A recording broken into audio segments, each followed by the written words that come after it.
Hare Krishna. We continue reading from Bhagavad Gita as it is, chapter 9, the most confidential knowledge, text 14. Satatam kirtayanto ma Satatam kirtayanto mam yatantascha dhridavrataha yatantascha Tascha dridvrataha Dridavratah namasyantascha mam bhaktya Namastantascha Mam namasyasya mam Bhaktya bhaktya nitya yukta upasate. nityayukta Nityayukta upasane. Upasate. Translation and purport by His Divine Grace, A.C. Bhaktivedanta Swami Srila Prabhupada. Always chanting my glories, endeavoring with great determination, bowing down before me. These great souls perpetually worship me with devotion. So Krishna is clearly saying, what do the Mahatmas do? In the first verse, in the earlier verse, he was speaking about the Mahatmas. Now he's saying, what are they doing? They're always chanting my glories. Chanting whose glories? Krishna's glories. He's not saying they're chanting some glories of either some demigods. He's not saying they're chanting the glories of the impersonal Brahman. They're not chanting glories of anything. He's saying they're chanting my glories. So Krishna is very, very specific. His words are not ambiguous. They're very clear. He's giving us a clear direction of what to do. We want to get liberated. We want to become a Mahatma. We want to be going back home, back to Godhead. We want to understand the absolute truth. So what are they doing? Chant the glories. Endeavor with great determination. We can see even in our material life, we really endeavor a lot. We set goals and then we want to accomplish those goals. Nothing comes easy. It's not that, oh, we just write a goal and it happens, manifests. No, we work towards it. Similarly, here, what are the Mahatmas doing? The pure devotees, they're working for the pleasure of Krishna with determination, bowing down before me. He's saying, bowing down before me, offering obeisances unto me, offering obeisances to Krishna, to his deity. There's the Archa Vigraha, the deity form, bowing down before him. These great souls perpetually worship me with what? With devotion. Devotee means he has devotion. The Mahatma cannot be manufactured by rubber stamping an ordinary man. His symptoms are described here. So it's not that someone says, okay, I'm a Mahatma. Okay, go. Prabhupada is saying rubber stamping. No. What are the activities? What is this person doing? So what is he always doing? A Mahatma is always engaged in chanting the glories of the Supreme Lord Krishna, the personality of Godhead. So this is a symptom of a Mahatma. He is always chanting Krishna's glories. He has no other business. He's always engaged in the glorification of the Lord.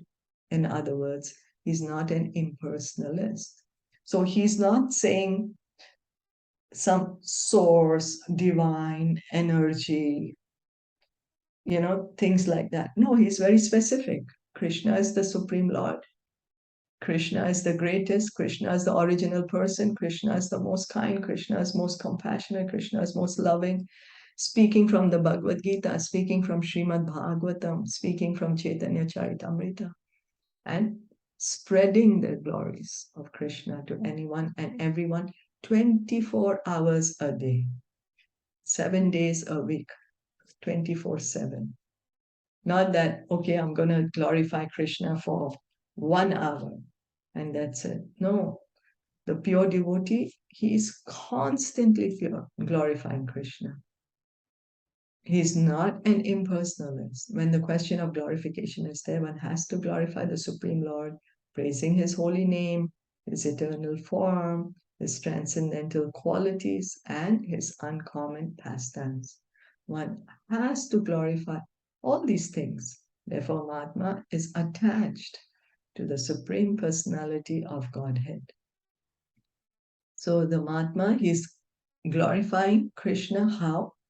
By glorifying the holy name of Krishna.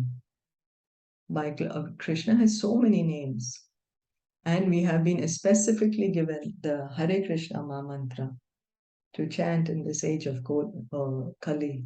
Krishna has so many names: Govinda, Gopal, and then he's called Partha Sarthi, he's called Nandan, Yashoda Nandan.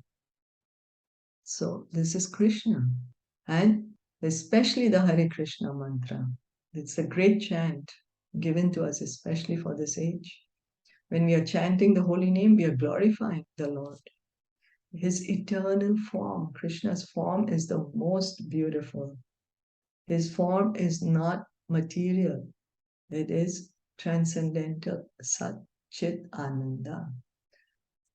Satchidananda Vigraha Anadiradir Govindam. Sarvakarana Karanam. Lord Brahma says also in the Brahma Samhita. Lord Brahma, he says beautiful prayers which are called the Brahma Samhita.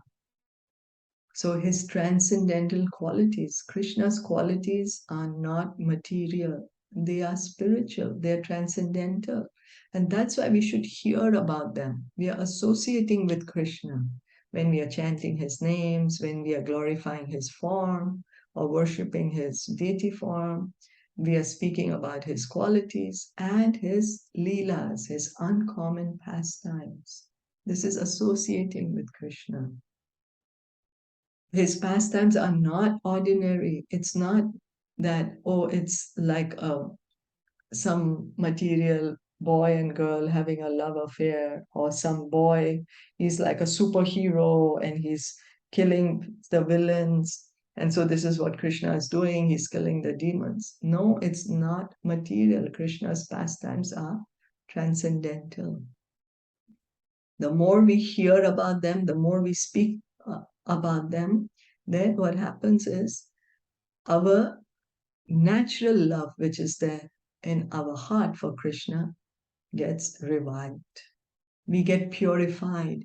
We can understand I'm not the body, but I'm soul, eternal part and parcel of Krishna. One who is attached to the impersonal feature of the Supreme Lord, the Brahmajyoti, is not described as Mahatma in the Bhagavad Gita. He is described in a different way in the next verse. The Mahatma is always engaged in different activities of devotional service, as described in the Srimad Bhagavatam. So Krishna, who is Krishna calling a Mahatma? Krishna is calling a pure devotee of Krishna a Mahatma. In Bhagavad Gita, he is saying that what are the Mahatmas doing? They're always chanting my glories. He says that who are the Mahatma? They are not deluded. They are great souls. They are under the protection of the divine nature. They're fully engaged in devotional service. Why? Because they know me as the original God, original Supreme Personality of Godhead. So he's saying these are the Mahatmas. And what are the Mahatmas doing all the time? They're constantly chanting Krishna's glories. Always. Always. Satatam. What? Satatam Kirtayantam. Always chanting Krishna's glories. And Krishna is saying these are the Mahatmas. So devotional service is described in Srimad Bhagavatam, hearing and chanting about Vishnu, not a demigod or human being. When we are hearing and chanting about Krishna or Vishnu or his expansions, that is devotional service. But when we are hearing and speaking about any demigod or any human being, then that is not devotional service. That is devotion. Shravanam, Kirtanam, Vishnu, and Smaranam, remembering him. Such a Mahatma has firm determination to achieve at the ultimate end the association of the Supreme Lord in any one of the 5 transcendental rasas. So the Mahatma, the pure devotee, he's always hearing, chanting, remembering Krishna, worshipping him, offering him obeisances. And he knows, he has the determination, he has the faith that he will have personal association with Krishna. Personal association with Krishna. He knows, I will get this. and any of the 5 transcendental rasas. Each of us has a transcendental loving relationship with Krishna in any of the 5 transcendental rasa, 5 transcendental mellows: Shantaras, neutrality, or dasya, servitorship, Sakhya, having a relationship with Krishna as a friend, then Vatsalya, as a parent, having a relationship with Krishna in the mood of a parent, and Madhurya, conjugal, having a relationship with Krishna in the Madhurya Ras, as a conjugal lover. To achieve that success, he engages all activities, mental, bodily, and vocal, everything in the service of the Supreme Lord Sri Krishna. That is called full Krishna consciousness. So the relationship with Krishna is not material. We may say, oh, relationship means material. No, the real relationship is spiritual. And because relationship exists in the spiritual world, then this is the reason we have relationship in the material world, because the material world is just a perverted reflection of the spiritual world. It's because we are standing in front of the mirror that we can see the reflection. If we are not there, there's going to be no reflection. So the real relationship is not of the body, it's of the soul, with Krishna. It's not that we become Krishna, or we go inside the body of Krishna, or we become some concept or some light. No, we each are individual souls. We have consciousness. Consciousness is not with the body is dead. And that's the reason when the soul leaves the body, we say, oh, this is a dead body. Then there's no relationship with a dead body.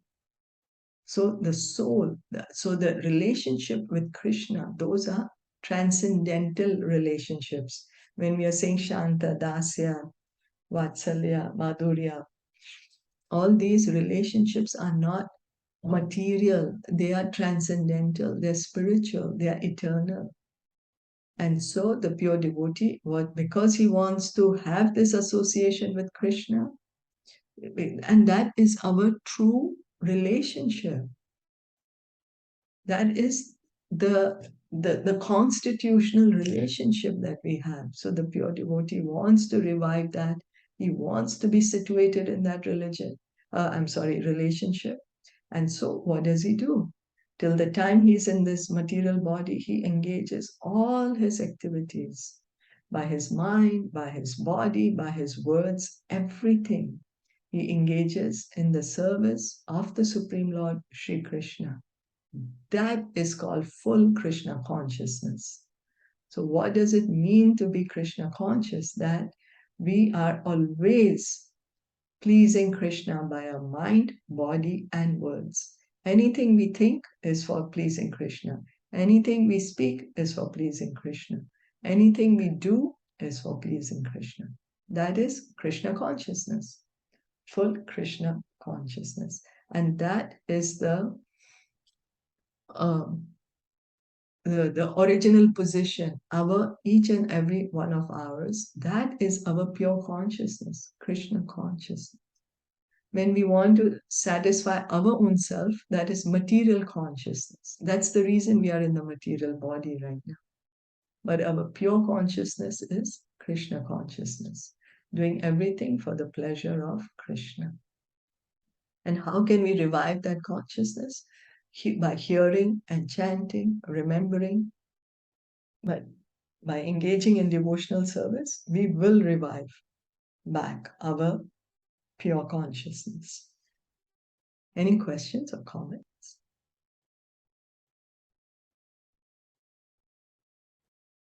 So is it mean that by our man, karma and vachan, right? As you said?